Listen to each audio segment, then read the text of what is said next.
मेरी जी जुत्ती लगी ते इत्थों महल्ले च पट्टियां करा दियां पैर सारे नूं ना जहर फैल गई रातों रात। फिर उन्होंने लत्त काटी, मैं हस्पताल वालिया ने फिर उन्होंने रेशा बन गया, फिर कट्टी, फिर रेशा बन गया, 3 बारी उन्होंने कट्टी मेरी लत्त।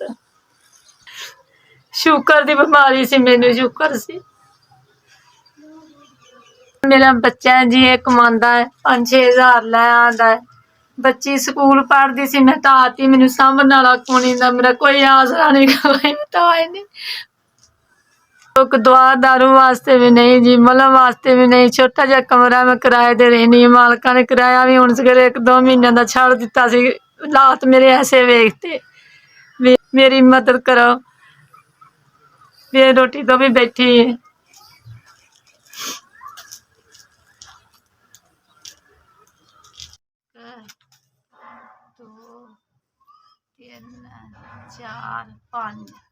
बस भी ऐस अल्लाह तुहानू कामयाब रखे, अल्लाह तुहानू बरकत पावे, अल्लाह तुहानू बहुता देवे, अल्लाह तुहानू तंदरुस्ती देवे। अल्लाह सुने इस तो भी घना देवे जिन्हां नू देंदे जे। अल्लाह सुने मैनू 5 हज़ार दिता जे, अल्लाह तुहानू रब घना देवे सोना। ऐस भी ऐस मैं दवाइयां तो बैठी जे, मेरी मदद कीती जे। मैं खाण पीण तो बैठी सां, दवाइयां पट्टियां तो बैठी सां। 5 हज़ार दे के तुसीं मेरी मदद कीती है। मेरियां मैनू पट्टियां दे दित्ते जे, दवाइयां दे दित्ते जे।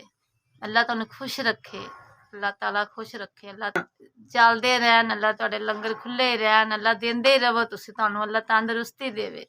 ऐस भी ऐस अल्लाह तुहाडे दारे नू चलदा ही रब रखे, अल्लाह सोना।